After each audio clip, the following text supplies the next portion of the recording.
Thank you all so much for being here. I can't believe this is our 5th annual conference. For those of you who were at the first conference, we have come a long way. I want to start us with a grounding exercise. I know it's lunch and everyone wants to talk to each other. We do have throughout the conference opportunities to talk, but if you will join me grounding yourself, close your eyes for a moment. And remember yourself as a young woman, or think about a young woman in your life who you love. And I'm going to ask you to put a word out there that you want to give to that young woman. Just say it out loud.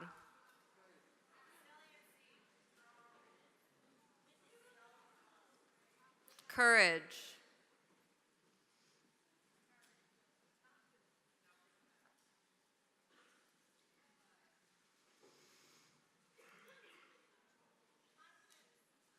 Confidence, self-respect, love, warrior.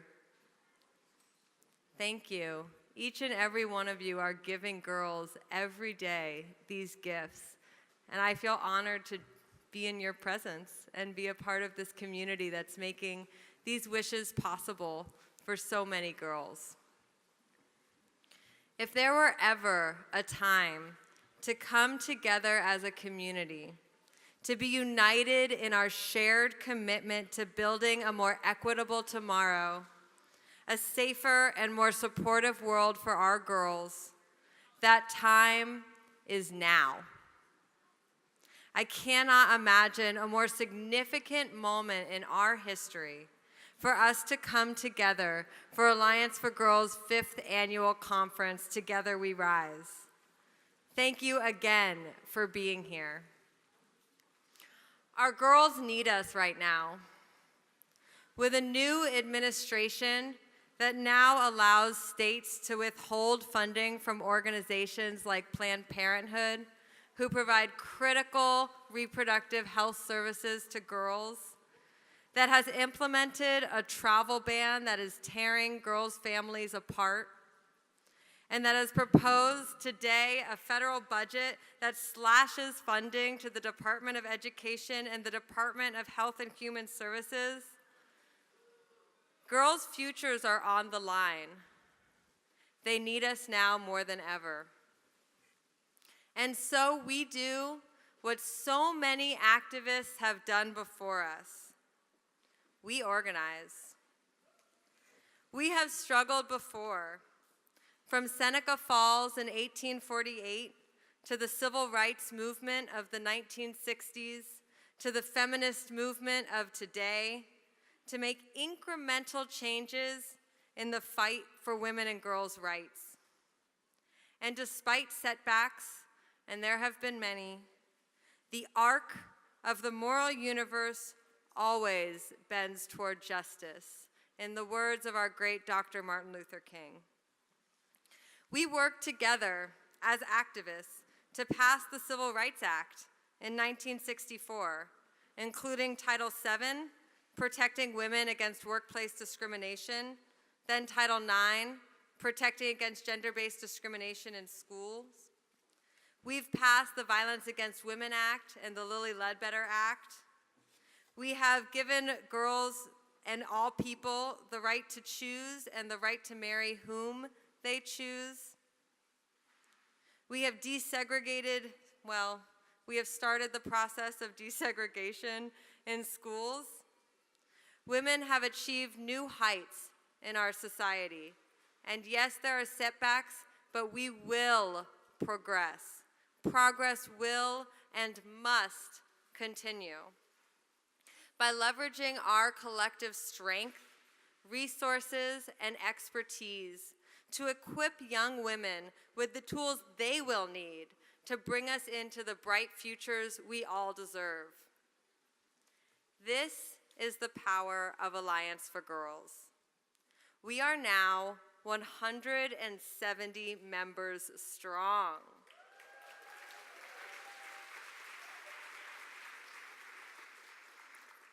coordinated, and organized, we are positively impacting the lives of more than 300,000 girls and young women in the San Francisco Bay Area every year.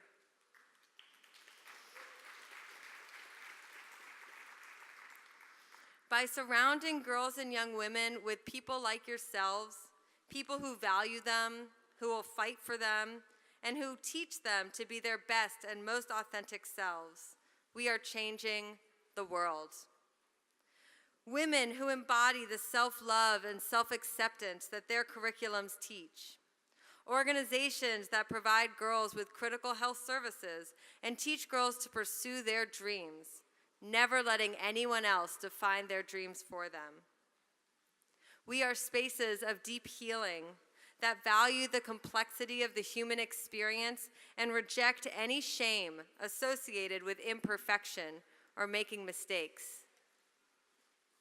Ultimately, what ties all of us together is our core belief in the power of girls and young women. We listen to girls. We understand that girls are the experts of their own experiences and therefore uniquely positioned to identify the right solutions. We follow their lead. Alliance for Girls supports all of you in doing this by further amplifying girls' voices, providing a platform through which girls can be heard by key decision makers who are writing legislation, making funding decisions, and building programs. Decision makers like many of you in the room today. We do this through research. We have here the Valuing Girls' Voices report from 2016 on the lived experiences of girls of color in Oakland, which we have presented to teachers, principals, network superintendents, community members, and you to make sure that we are all hearing the voices of girls. And we hold events like the one we're at today, Together We Rise, where we provide a platform through which girls can not only tell you their stories, but tell you the solutions. And we hope that all of you, as you listen to them, think about how you can integrate these solutions into your work, your programs, your funding strategies, the legislation that you're working on. Grounded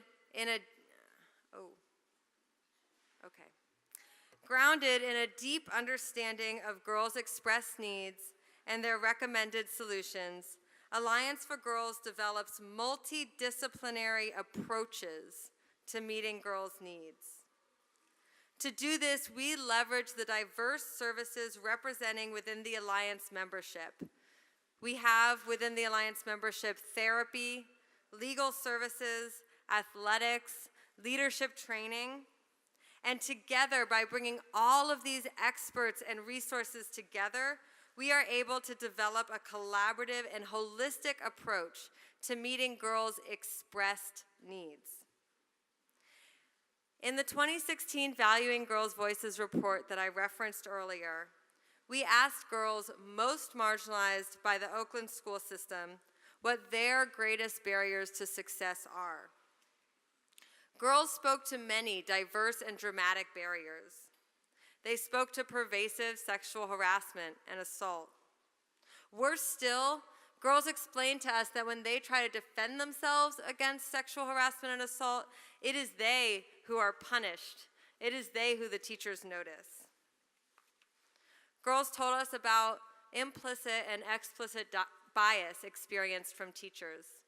One of the girls in the report said to us, "Teachers are afraid of Black girls."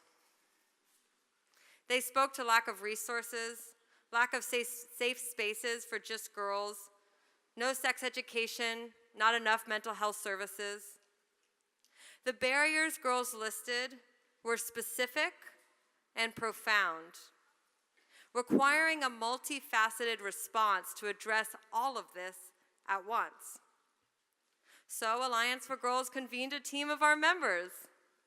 We convened experts within the Alliance, such as the Respect Institute, that has built for decades their career around teaching frontline educators about bias and how to explore their own biases and understand how and why they see girls and specific girls the way that they do. We convened our members like Girls Inc. of Alameda County, the Mentoring Center, Community Works, who are experts in how to develop girl leadership and create safe spaces for just girls and mental health services that girls said they so needed, and worked with them to partner with Oakland Unified School District to develop a comprehensive programmatic response to what girls said they need. And Alliance member Equal Rights Advocates chaired an Alliance committee to eliminate the underlying systemic barriers expressed by girls. Specifically, we worked on policy. We contributed to and supported the passing of Oakland Unified School District's equity policy, which focused on dismantling structural racism and sexism within the district. We brought girl voice and girl experts to the table.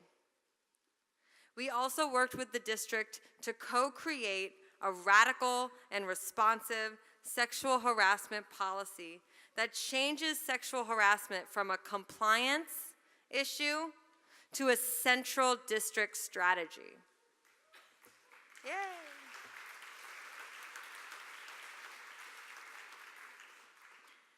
This new policy connects sexual harassment to the district's social emotional learning strategy, a core strategy of the district. It emphasizes equity, that this is an equity issue, and connects it to OUSD's equity policy. And it frames sexual harassment as a school climate need, that this is impacting our school climate. So it puts it at the center of the district's efforts. The policy also requires employees to investigate and address school-wide issues of sexual harassment. What we heard from girls is the reality in the schools goes way beyond a one-to-one experience. It is pervasive. It is so pervasive that it's been normalized and it is now unseen by adults. So we now require that when an instance is reported, the employee has to investigate whether it is a part of a greater and deeper school-wide issue, and if so, they have to put forward a strategy that is school-wide and that deals with the school climate behind that instance.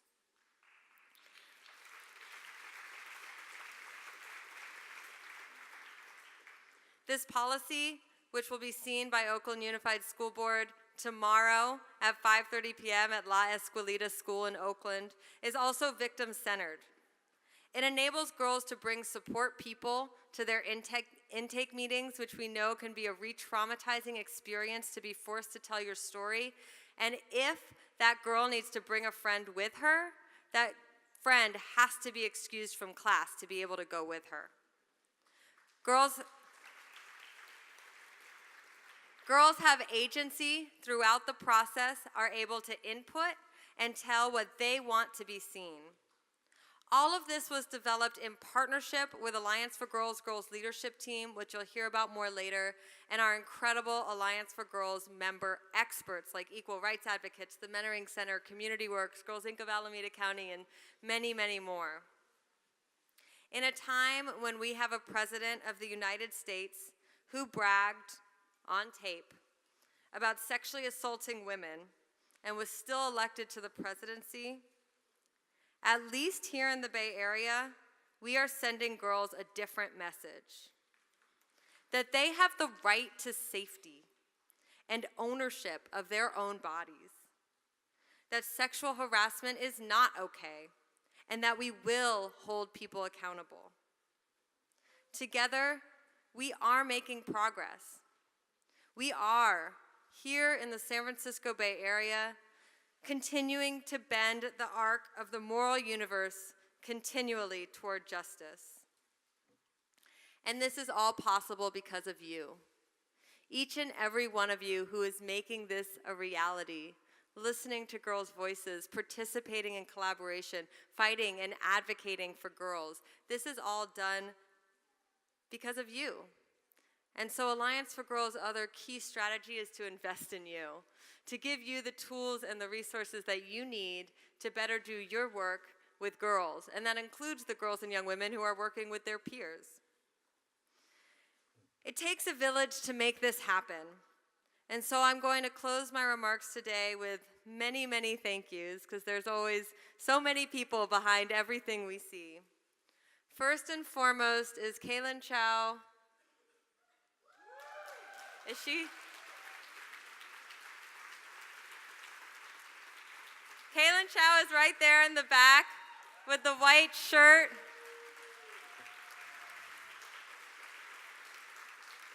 She is my partner in crime. People don't always know, but Alliance for Girls has 2 full-time staff. That is Kaylin and me. And so I'm deeply, deeply grateful for her partnership and her efforts in making all of this possible. Our incredible interns, Kiara Augustine and Veronica Lempert, thank you for your efforts. Our amazing team of volunteers, you guys have been rocking it in the background here, making it all flow smoothly. And of course, our sponsors, without whom none of this would be possible. The Eva Gunther Foundation, the Germanicos Foundation, Kaiser Permanente, the Peggy and Jack Baskin Foundation, Wells Fargo, Pivot Point Marketing, Charles Schwab, Jan Medina, you can keep clapping, guys, Ampersand Video, Lynn Johnson, Kind Bar, and Joan Kuriansky. And finally, I'd like to ask everyone on the conference committee to stand and we can give you a round of applause. Tara Hoffman, Lynn Johnson, Noni Allwood, Gretchen Schreiber, Kathleen Thurmond, and Mark Gunther. Thank you.